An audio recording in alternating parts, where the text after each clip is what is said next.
Last time, Chris Jacobs of Overhauling fame dropped off his 1968 GTX to get restored to its former glory, but with a 392 Hemi for SEMA.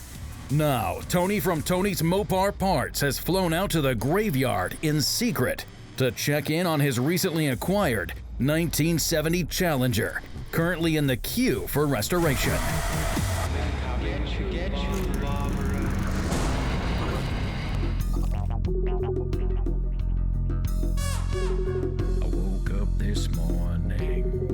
Sticky bun. The lady at the counter said it's the last one. She said it's 1 in a million, you know it's double fried. Half off cause it's under the wrong side with extra filling inside. I woke up this morning with all my coffee gone. Barista never told me the freezer stored is wrong. But your drive-thru's looking good, maybe. Believe it's a fresh grind. Shame about it. Brewed over a coarse grind. Always brings tears to my eyes. Singing now. Woke up this morning. Got a bad brew. Got a bad brew, makes me cry. Yeah.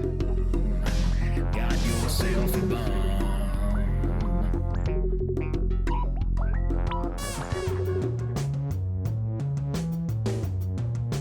Wrecked him. Damn near killed him. Well, thank you for asking. Today happens to be a beautiful day at Graveyard Carz. It's going to be a great day. I believe the rainbow has stopped at Graveyard Carz, 3654 Catherine Avenue. Got it. Here's your mic. Why would I need a mic? Well, I told you we're filming this morning. Tony's coming in. Tony's here. Tell me what? So excited to see Tony? Why didn't you tell me he was coming? Hey, I'm here. No smile, no happy? But if somebody's coming out, especially some 300-pound sausage from the East Coast, to check in on his car, I'd like to know what's going on. Is that all right with you? Hey, T, what are you doing? Well, somebody... Can I call you back? Well, it was a great day until you show us fat face. Yeah, till him didn't tell me that Tony was coming out. Why? Let me guess. Makes good TV? Does it? How you doing, man? Good. I'm sorry, brother.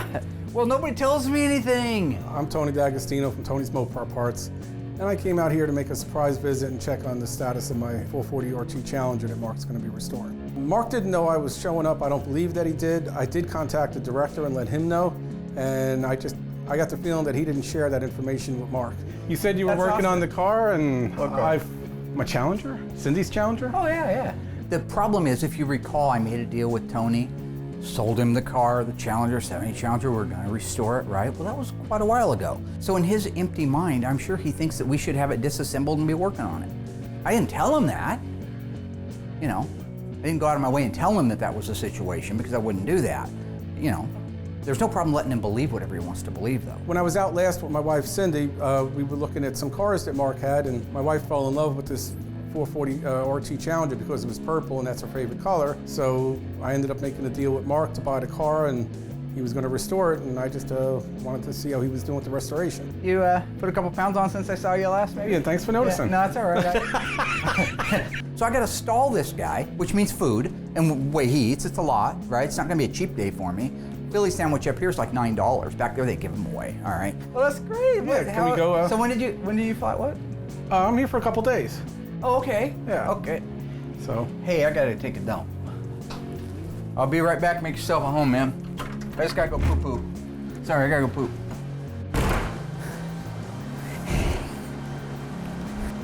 I don't gotta take a dump. I did that yesterday. Hey, I want you to get so go out into the yard in the second row in. There's a 70 Challenger, the purple one, the one I sold Tony. What's up with him? Don't subdivide it, right? Just get the doors off as a whole. That's weird for him even. Now, a fake deuce, those are tricky because that's like karma. So if you tell somebody you gotta take a dump and you don't really have to take a dump, then one day you really will and they won't excuse you to do it, and you're gonna turn your Fruit of the Looms into a fudge factory. So don't ever pull a fake deuce. Lesson learned. So, Peter, I think we're going to go out and do an interview with Tony. I think he just went out to the assembly shop, so we'll go ahead and do that. I feel lighter already. Where's T? He's out in the assembly shop. Why would he be out there? Was I not supposed to let him go out there? Oh, yo, T, what's up, dog? Hey, What you looking at, Matty? looking at the motors. That's corporate blue, 72. Cool, let's go. It's in the back. What? I'm sure it's in the back. Right? This is your assembly shop. Let's go to disassembly. What are you wanting? I want to see the car. Oh, no. Oh, excited. I want to look at that with you at the same time, though, Tony. I want. It's like Okay. a brand new baby. Oh, you ain't got time. I got a question about a BS car out here. Oh, okay. Yeah, BS 23 JOB. AAR. AAR. Axle package 391 car. Right. All right, so we know it has power disc brakes in the front of it. All AARs. All AARs do, right. Okay, but all the AARs didn't have power steering. Right. This is a power steering car with an axle package. Did it get a power steering cooler? Power. Oh, yeah. Anything 355 and lower rear end. Dana or no Dana, just gear ratio. Right. Didn't matter. 354 and lower, technically. From 69 and up. I don't have the keys to that. Hang on here, I'm gonna grab my key. I thought I had it with me, but I don't. Okay. I'll be right back, buddy.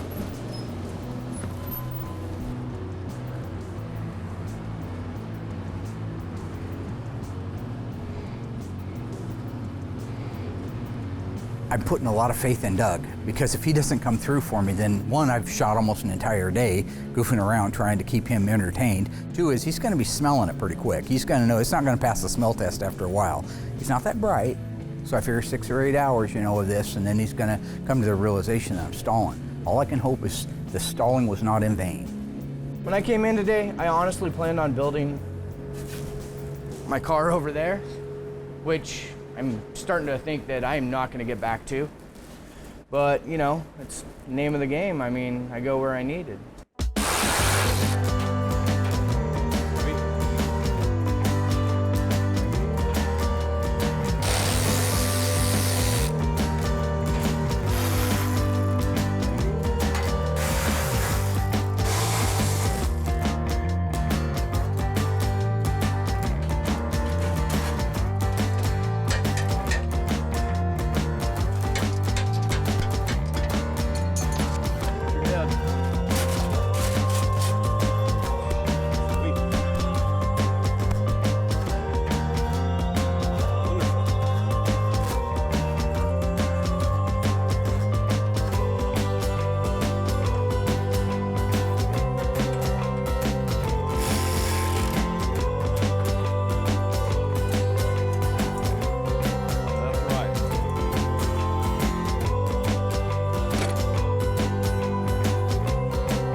I don't lock people out on purpose, okay?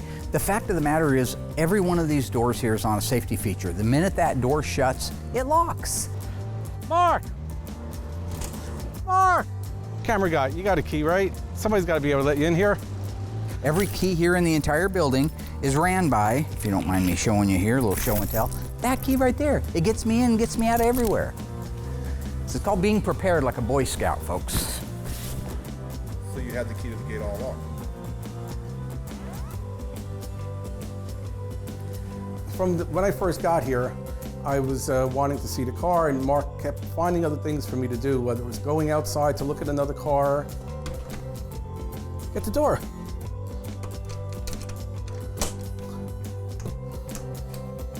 How'd you get here?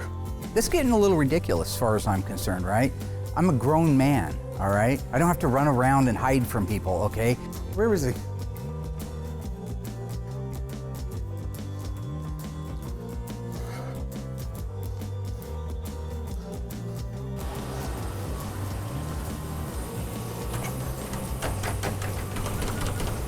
Damn it.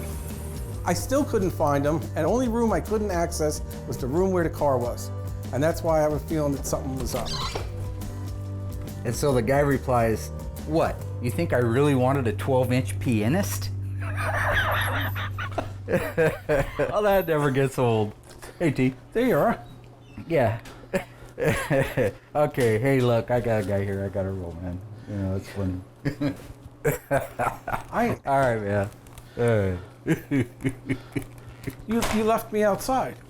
Yeah, I had some business needed to take care of. I just finished, well, it's a guy, you know, where we buy all of our sheet metal and stuff.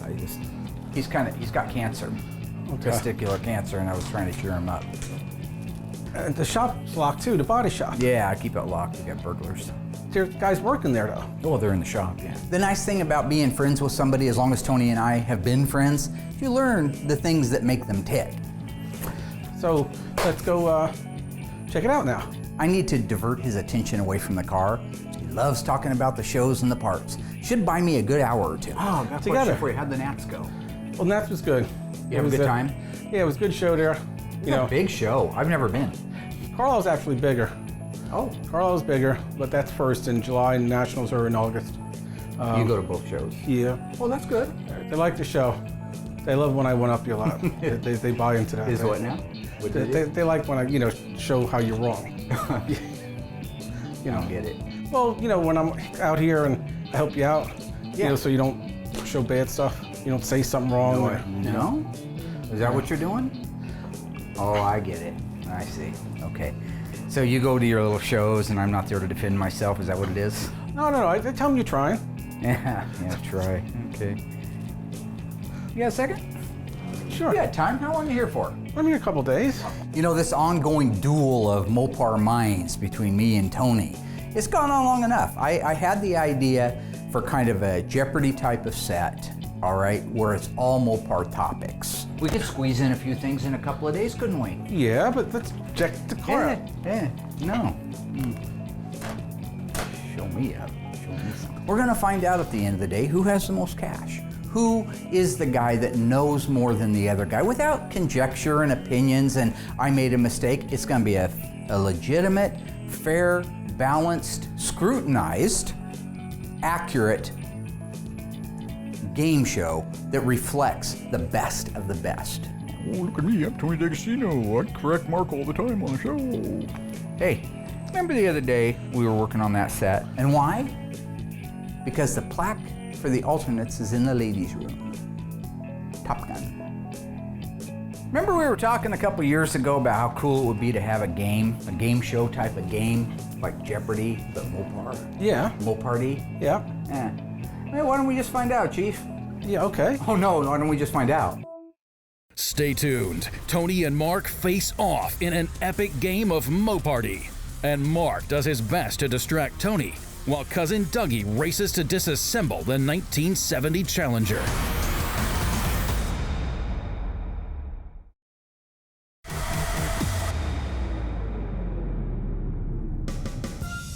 This is Mopardy! In the studio are today's contestants. From Harrington, Delaware, Tony D'Agostino, owner of Tony's Mopar Parts.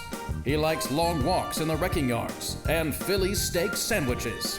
Our next contestant, standing 5 foot 12 inches tall, weighing in at 192 pounds, the master of disaster, the king of sting, the Count of Monte Fisto. He's retired more men than Social Security, our reigning champion, Mark Lights Out, Big Daddy, the real deal, too close for comfort, Warman. And next to him, Stan, with today's hostess, Alyssa Rose.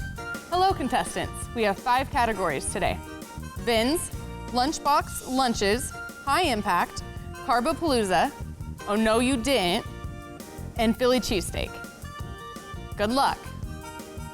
I would like Vins for 200. XX29L9B. Tony? That would be a 1969 Dodge Charger 500 or 1969 Dodge Charger Daytona. That is incorrect. He didn't say what is. Pork! No, you messed up. What are you bumping his, fool? Yeah. You ketchup sandwich eating freak.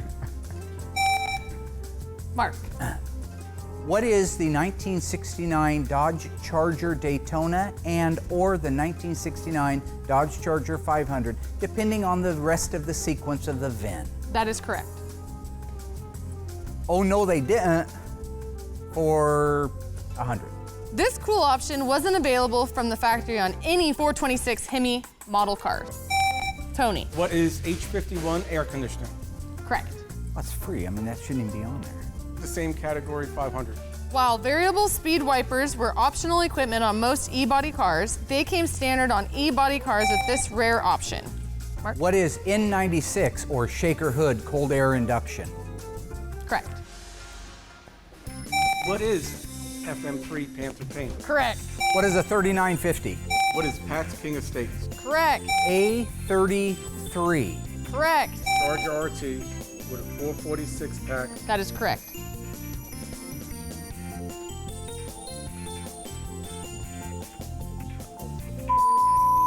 You see what I'm getting at? That's why he answered all those questions. I'm sorry, Stan. You're doing great. What is maximum cooling? What is a 2903 carburetor? What is optional air conditioning? What is 446? What is optional this? What is the AM radio in a 1970 Dodge Charger code R11? So why don't you take that? Okay. Yeah.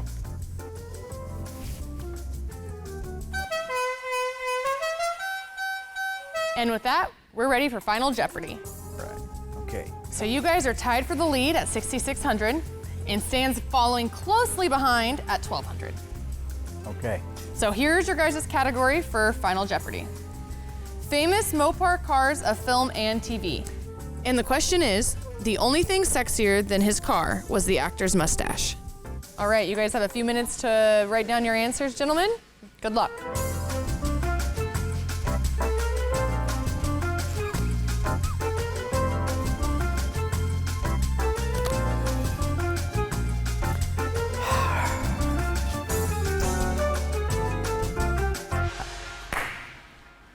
Tony's answer is, what is Richard Petty's Roadrunner from the movie 43, The Richard Petty Story? And I'm sorry, but that is incorrect.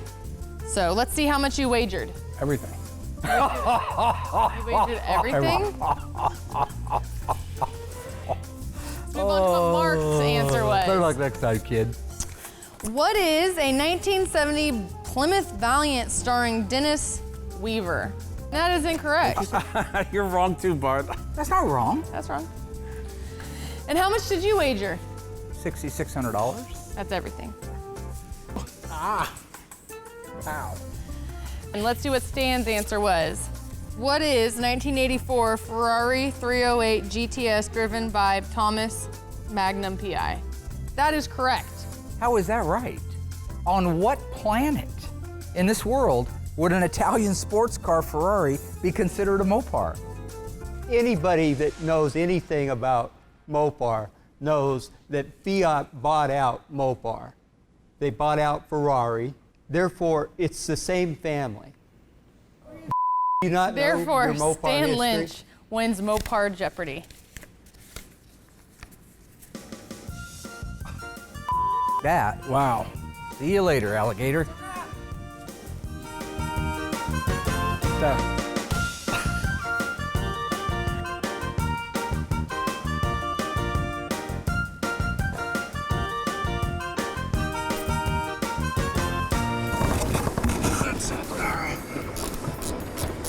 Mark came to Doug and said, hey, we gotta get this Challenger disassembled.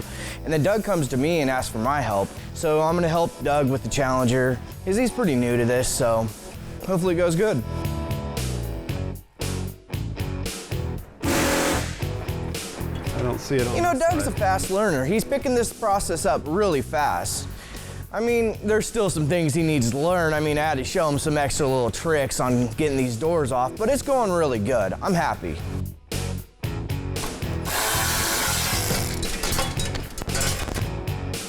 It's a very delicate process, and usually we take our time on this and we put each bolt in a bag with a label on it. But for some reason we're rushing on this, so it's kind of really awkward. I just don't know why we'd be rushing this one.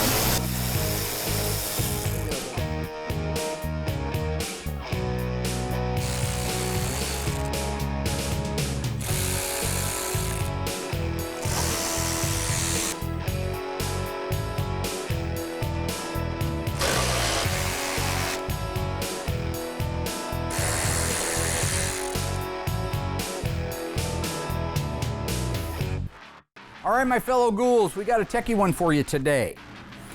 As we've learned in the past, the 5th digit of the VIN is a letter on our old Mopards that represents the engine the car started life with.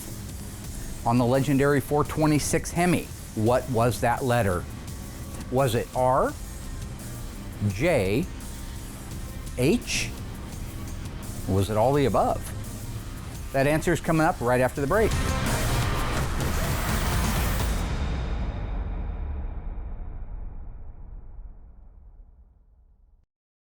All right, ghouls, how'd you do on this one? It's a little bit of a tricky question here. If you answered all the above, you're actually right. Now here's why. In 1966, H represented the 426 Hemi. From 1967 to 1969, the Hemi designation was a J. And then in 70 and 71, it became an R. So technically, those are all right. If you guessed it, good job. That was a tricky one.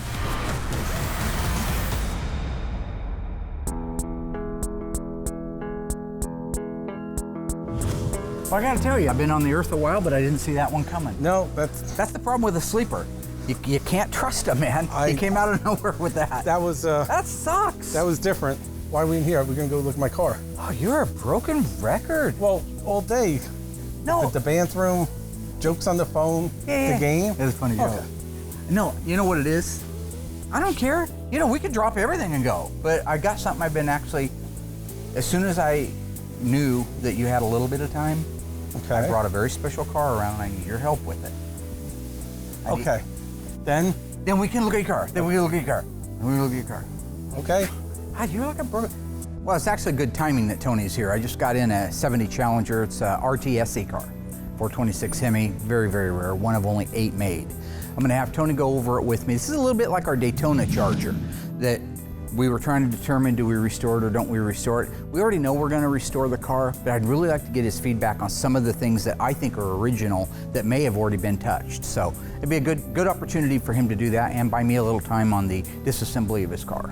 1970 Dodge Challenger RTSE 426 Hemi automatic, one of 37. Burnt orange, the white longitudinal, all been on there forever. Look at the reveal from the factory. So here's the style line in the body. Yeah. More gap here, from here to here. Right on it right here. Yeah. Back here it starts to show a little more, and look at the gap there. It just means that style line wasn't perfect and that stripe wasn't perfect. Right. And so now today, because we got our hands on it, we got to try to make it perfect. It's like a hand-built deal today instead of assembly line. Right, right. But look at the interior. See the insert part of it there? See, that's just, I mean, it's great.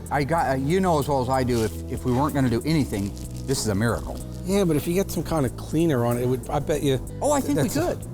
I think we Gosh. could. What's wrong with this picture? Gosh. Let's see if I can get the old toner on this one. Oh, I see. It's a rim blow steering wheel. It's automatic. Okay. It does say slapstick. What kind of seat belts? Oh, these are those fancy seat belts. Deluxe seat belts. Yeah. Where's the thing? Where's the light? See, and these seat belts on the deluxe seat belts, they also have clips on the seats that the other seats didn't. Right. For them to rest on. I just thought it was kind of weird that the seatbelt light, the fasten seatbelt light wasn't on the dash. Yeah, that is odd. Is it? It's a JS29 car. Right. Overhead consolette. Yeah, it's all there. Headliner folding down. Overhead consolette with 3 warning lights. Oh, that's got the seat. Yeah. You got it, yeah. Score 1 for the ice tray, the ice pick, the ice man, ice cube, shaved ice, snow cone. What would you want for a complete burnt orange interior with these trim panels? Oh gosh, what is this worth to sell? No seat, dashboard and matching headliner, that's a $3,000 interior. That's a $3,000 interior all day long. All day. You know, might even be double that because it's original. And where are they going to find one? It would look at the dashpad. The dashpad's half that money alone. Right. No, it is more. You're right. It is I more. think you're double those numbers. Yeah. I hope the owner possibly reconsiders about saving some of the originality stuff on the car. But of course, it's the owner's car and it's his prerogative to do what he wants.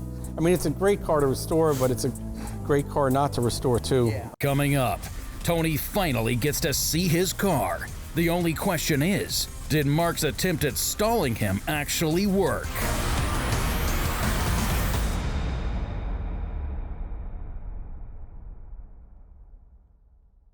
One of the most frequent questions I'm asked is about A-body cars. Why don't we do more of the A-body cars? Now, most of the cars that you see on Graveyard Carz, like over the past 8 seasons, mostly are B-bodies and E-bodies. So that's your CUDA, your Challengers, your Chargers, your Roadrunners, GTXs, that kind of thing. An A-body is the small version. It was the meant-to-go fast economy version of those cars. So like your Darts and your Roadrunners and Barracudas pre-1970. The 69 Barracuda on back to 64 when it came in, the Valiants, the Darts, those are your A-body cars. The main reason we don't do a lot of them, frankly, is they don't have the value that will qualify them to have a full-blown Graveyard Carz restoration. You could buy a really nice 68 Barracuda with a 340 and a 4-speed, really nicely done cars for 30 grand. What's more than double that just to do the restoration on one? So that's kind of the short-term answer. It isn't because we don't like them. I mean, the A-bodies are a bit of an unsung hero. 2 of the most collectible Mopars on the planet are A-bodies, in fact. The 1968 Superstock car, the Barracuda, which was a fastback, and the Dodge Dart, which was a 2-door hardtop. They had race Hemis from the factory. They weren't even meant to be driven on the street. They had disclaimers that said, this is not a street vehicle, this is a race vehicle. You talk about the Barracuda, they only made 70 of those cars. You get into the Dodge Dart, they made 80 of them. So you can see why, there's no doubt, those are very collectible, high-dollar cars. There also happen to be something I would love to restore here at Graveyard Carz, but haven't had a client send us one. While we don't have one of the super stock cars here at Graveyard Carz, we do have a version of one of the very first CUDAs built. As just mentioned, in '69 was the first year that Barracuda actually became a CUDA performance model. We have a '69 A57 is the package on it. That gave it a 383 and a 4-speed. It also meant they only made 130 of them. If it was an automatic, they would have made 248. But we've got one of the 130 383 4-speed cars. It's a blue-on-blue car, a really nice body on it. That's going to be an exciting car to see done. So I'm not opposed to A-bodies, just doesn't always make perfect sense for Graveyard Carz. So far, Tony from Tony's Mopar Parts has flown out to the graveyard in secret to check in on his recently acquired 1970 Challenger, currently in the queue for restoration. Because the car isn't as far along as it should be, Mark has been stalling Tony from seeing it, while cousin Dougie races to disassemble it. The only question is, will the plan actually work?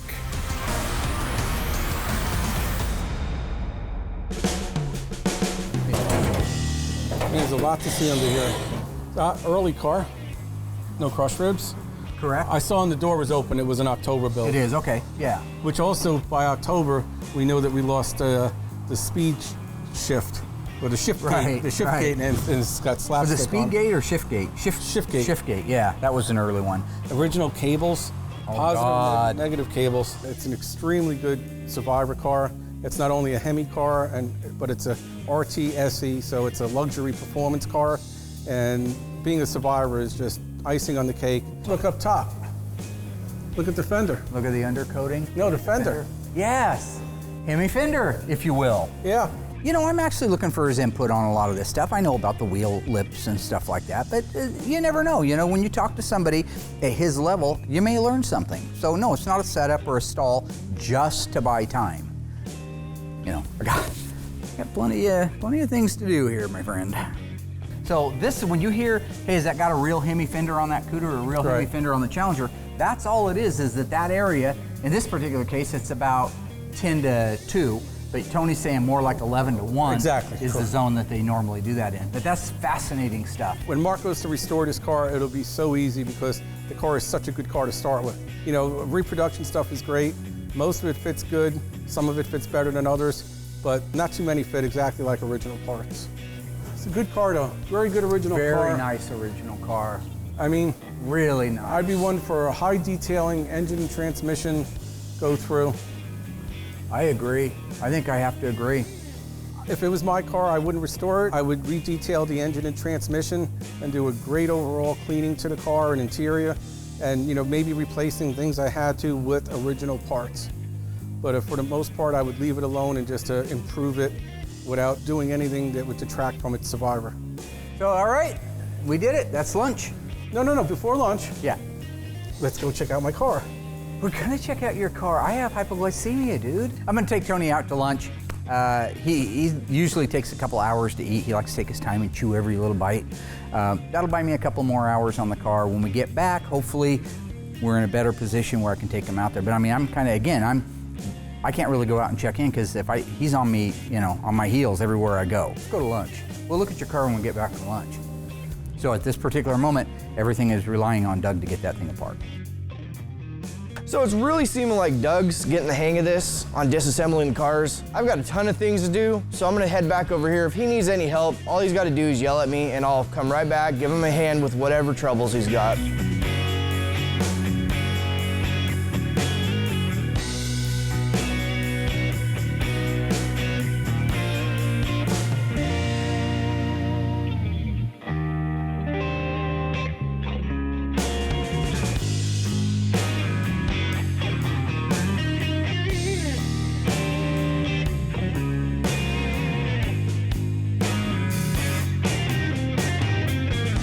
Doug did a really good job on disassembling. I'm actually surprised. I mean, normally when we first show somebody, they always miss a ton of things, but Doug actually got it down and he did a really good job. I mean, there's one or two things, but hey, they're easy things and the car looks great. All right, ghouls, hello and welcome from freezing Oregon. It's a perfect day for this topic. I got a question for you, trivia question you might say. In 1968, Dodge introduced the Super Bee, legendary Super Bee. In 1971 was the last year it made its appearance. During that span, true or false, the Super Bee was never available in a convertible model. If you think you know the answer, you should stay tuned after the break because I'm going to give it to you.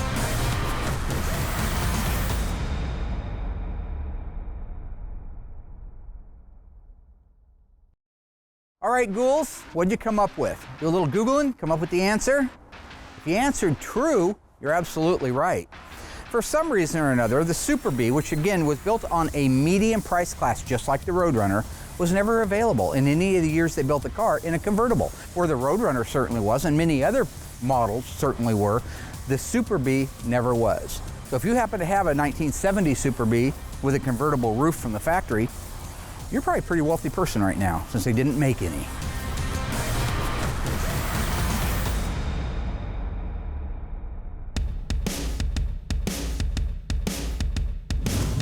Here's the thing about Tony. I'm not saying he's fat, right?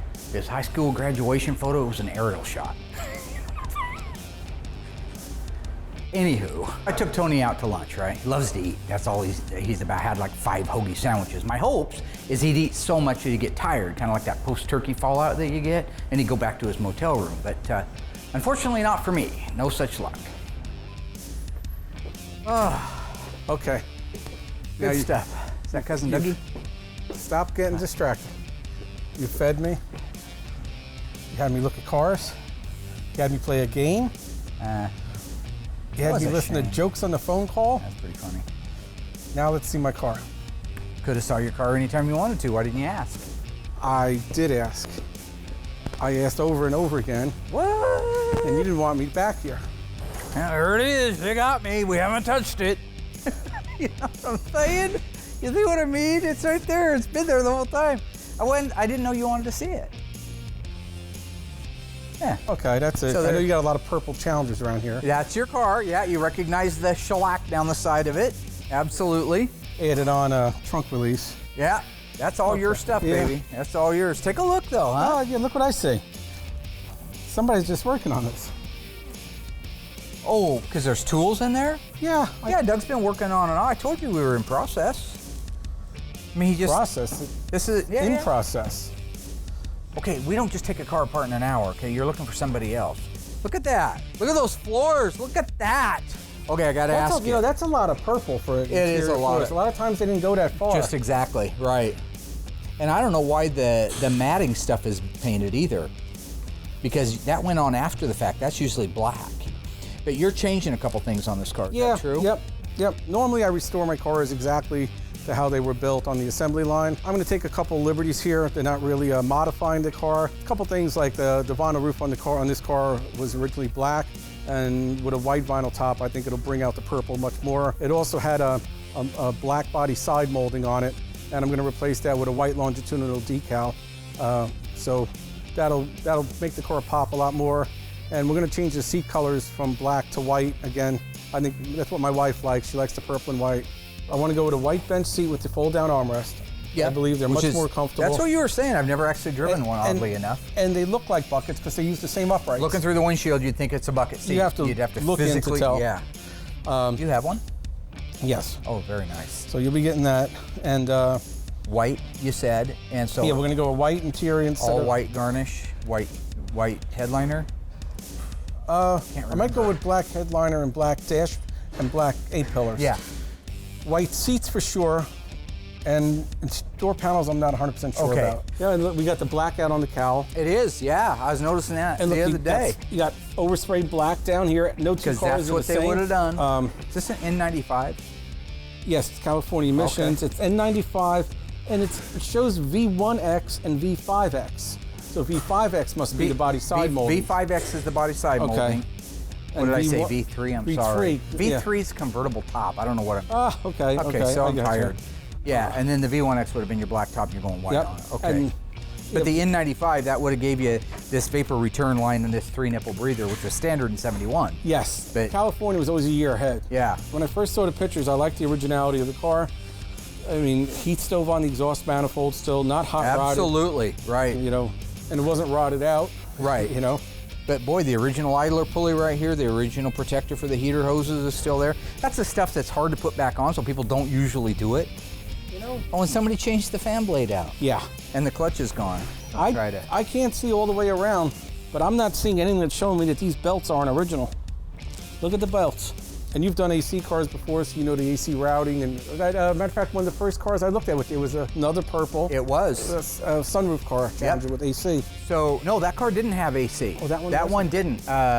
Little Kimberly Cook's little Barracuda was in air conditioning. That 72 Charger was an AC car. Right. Look at the body stamping here. Isn't that different? You want me to educate you on that? Yeah, you already know. I know it's Los Angeles. It is, and that's the whole different. You go out in that lot right now, even though there's no nomenclature anywhere about this. They put it in the same spot on the upper cowl panel, whether it was a Hamtramck or LA. Right. But the difference between a Hamtramck and LA on the core support is the numbers. We just looked at that Challenger a little bit ago. Remember, I was having a heck of a time and I was walking the light because I was trying to see between the radiator. Well, the Los Angeles cars, the E-cars, they are all up here really easy to see. Oftentimes underneath the sticker, and it looks like it probably was at one time. Exactly. Yeah. But yeah, that's a very, very, very nice car. I'm really looking forward to working on that, getting that. And not for you, because you're a pain in the ass. Cindy, she's an angel. Hi, Cindy. You're the best. When can I show up with the keys? Oh, I have the keys here. When's it gonna be done? You know what? Damn soon, my little friend. Damn soon. Got that. Yeah. Don't timestamp this, anybody.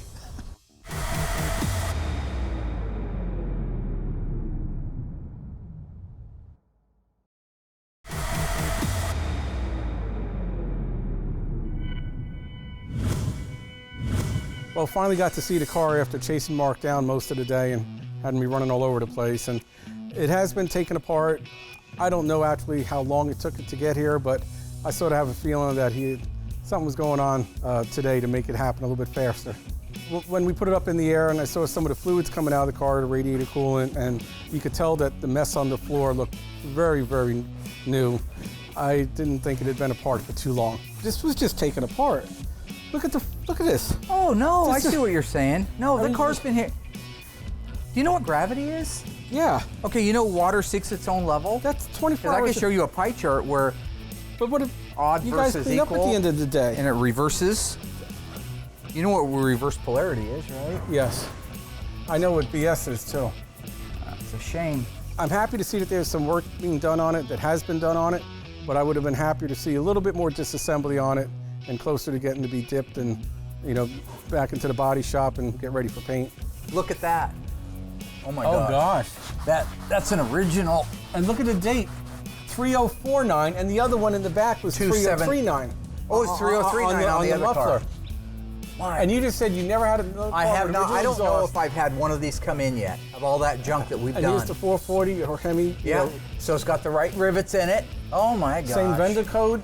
The other one was a Y22. This it was Y21. a Y22. Yep. So I wonder what, like I say, I guess just different Shift or vendors. something. Yeah. There's your Pentastar right there. Yep.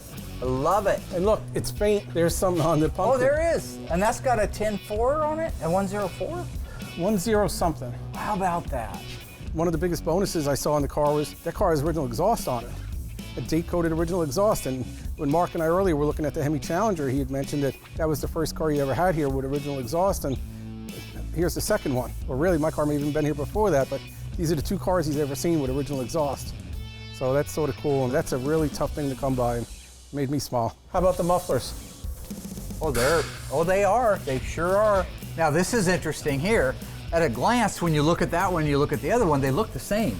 But this is obviously a replacement part. It's later replacement. In fact, you can see somebody welded to the jump over. What is it, 3413, 4930? Yeah. Yeah, so it's 1 digit extra from a part number. Interesting, yeah. Now, how about this side? And yet over here, let's see if we can find some numbers on that. Oh yeah, up here, here we go.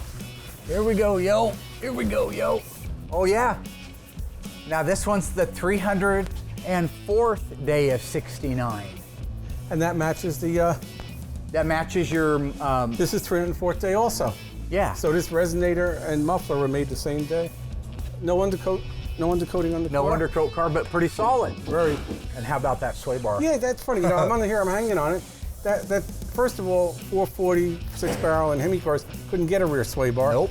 But this isn't even an E-body rear sway bar. This is a late B-body rear sway bar. That's like a 73 or 4 or something. Yes, okay. it is. Oh, that's interesting. I do want to add a factory E-body sway bar. Oh, sure. Yeah, I don't blame you. It makes them drive nice. And you're going to have to notice where it goes on the frame Somebody rail. added that on there off of like a 73, 74 B-body, this sway bar setup. So we'll put one back on it off an actual E-body. Look at the problem with it. Oh, it's hitting. It's actually hitting right there. Oh, yeah. I'm sure you've noticed on the E-body frame rails, on the rear frame rails, if it didn't have a sway bar, it had the little pilot holes for putting just a pilot hole. Right, but this is an early car before they had the sway bar. Didn't even so know there's no pilot holes. Oh, okay. So when I send you out the sway bar, you're gonna have to check on sure another enough. car. Yeah. I didn't even realize that. Yeah, the AARs hadn't even been thought of. TAs. Oh wow. Yeah, that's smooth as glass right through there. Yep. See, being that this is an early car and a disc brake car, it got 3 valves instead of 2 like the later cars got. I think around December is the drop-off. And there's no lockout linkage because it's column shift. Right. So you don't have any of that. You go into park, you're there. Same oil pan as the Hemi 6-packs and skid plate. Because it had the deep oil pan, you can see it comes down to the bottom. 70 and 71. So I'll tell you, overall, pretty damn nice car, buddy. Good car to start with. Yeah. Shouldn't take you long. I'd love to pin Mark down to a date, but I know he's got a lot of other cars going on, and you know, it's probably going to take another good year before it's done, but I think I have to make more surprise visits on Mark. Do you stop working the time thing? You know what, there are people that have been here 4 years, okay? So just take it down a notch. I've had cars, this really replaced another car that's been here 4 years. You know what? I know what you're doing and I don't like it. That's gonna be great. So make sure you tell Cindy we're working on her car. Everything's gonna work out. She's gonna love it. Flism plasm. She's gonna call you next time. Flazoo.